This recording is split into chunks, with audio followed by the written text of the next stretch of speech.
Ben Shapiro starts by stating that Zoran Mamdani's campaign was framed as a polished, affable message, emphasizing empathy and affordability, peppered with culturally resonant videos and a smiling demeanor designed to win hearts across New York's diverse demographics. Yet, as the mask slips, his real intentions emerge, a bold, unapologetic push for an ambitious progressive and socialist agenda. Shapiro underscores Mamdani's embrace of radical policies that range from rent freezes to universal childcare from infancy through pre-K, to a gargantuan $7 billion annual commitment towards expanding rent-stabilized housing, and an astonishing $70 billion increase in municipal debt over the next decade. These proposals come with promises to raise taxes on the wealthy and businesses, including a steep hike in the state corporate tax rate and a millionaire's tax at the city level. But how sustainable is it? According to Shapiro, the economic logic is deeply flawed. Raising corporate taxes from 7.25% to 1.5% invites an exodus of businesses seeking more hospitable environments, a dynamic that has historically devastated urban tax bases and led to vicious downward spirals. The wealthy, after all, are mobile and can pick up stakes where tax burdens are lighter, leaving behind a shrinking pool of taxpayers and constraining municipal budgets. Moreover, policies like rent freezes dissuade developers from investing in new housing, worsening affordability in the long run rather than alleviating it. Mamdani's political ecosystem is equally radical. His ties to extremist groups and figures with anti-Israel, pro-jihadist leanings reveal a disturbing alliance between Democratic Socialists and fringe ideological elements. The presence of mentors like Linda Sarsour and affiliations with groups such as Students for Justice in Palestine paint a picture of a mayor whose governance may tilt toward contentious global and domestic positions, as well as socialist economics. The Democratic Socialists of America, DSA, regarded here as a near-communist political body with a mission to subvert capitalism through democratic means, are poised to replicate Mamdani's model in cities nationwide. This wave of radicalism isn't confined to New York. It's metastasizing in places from Georgia to Maine, with candidates embracing similarly leftist, anti-capitalist platforms. Shapiro warns Republicans of an uncomfortable reality. This isn't merely a local phenomenon, but a harbinger for the party's battles at the state and national level.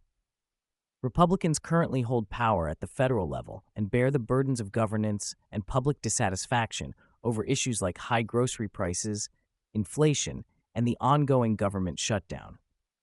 To counter Mamdani-style socialist momentum, Republicans must go beyond caricature and develop a positive, compelling message. Simply attacking left-wing radicals won't suffice. Voters crave solutions that address affordability, economic opportunity, and personal freedom. How can Republicans navigate this when their internal factions sometimes threaten unity?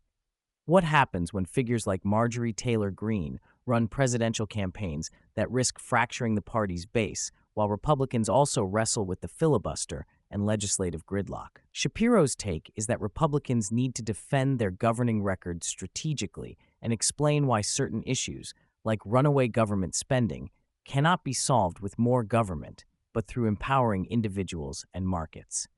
He also cautions about nuke the filibuster sentiments, broadly discussed amid the government shutdown crisis.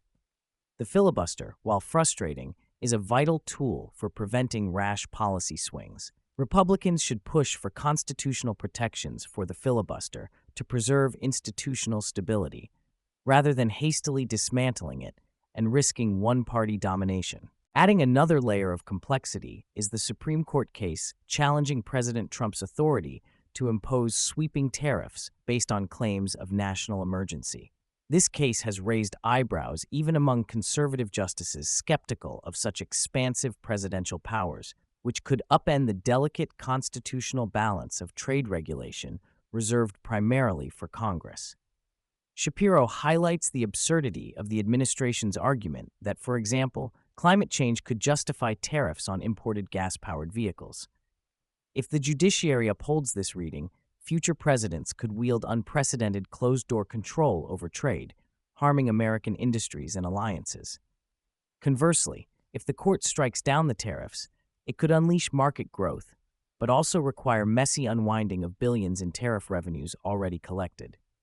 This looming decision represents a critical moment in the interplay between executive power, economic policy, and constitutional limits.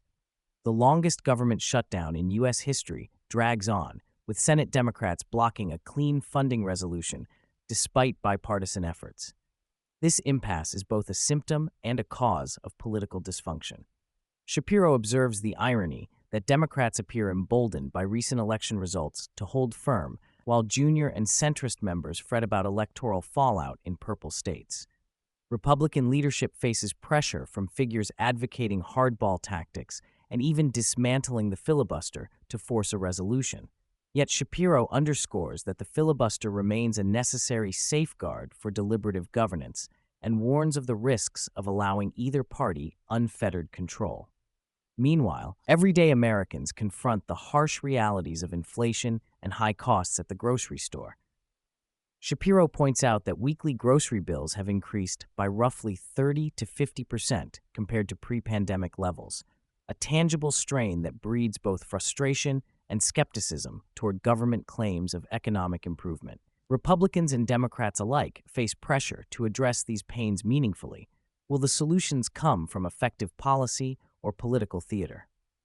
One of the more nuanced themes Shapiro explores is the fracturing and realignment within the Democratic Party itself. While radicals like Mamdani and the DSA march forward with unapologetic revolutionary aims, more moderate Democrats emphasize pragmatic governance and avoid contentious cultural issues that have alienated swing voters. This internal tug-of-war plays out in races from Virginia to New Jersey, with moderate Democrats winning some surprising victories by dodging polarizing topics like transgender rights, a tactic Republicans tried and failed to exploit. What does this mean for the political center? Can Democrats reconcile these competing factions, or will infighting accelerate their decline? The election of Zoran Mamdani as mayor of New York isn't just a story of local governance. It is a microcosm of the ideological battles engulfing America. The clash between socialism and capitalism, radicalism and moderation, governing and grandstanding.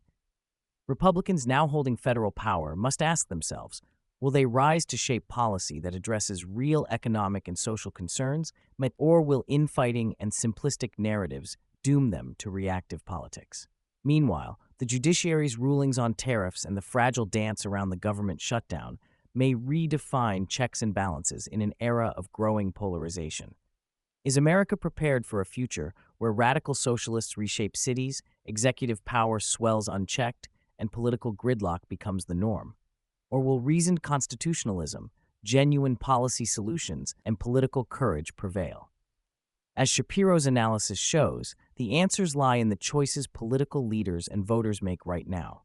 In the face of ideological fervor and economic anxiety, it's worth pondering, what is the true cost of fear and loathing in our public square?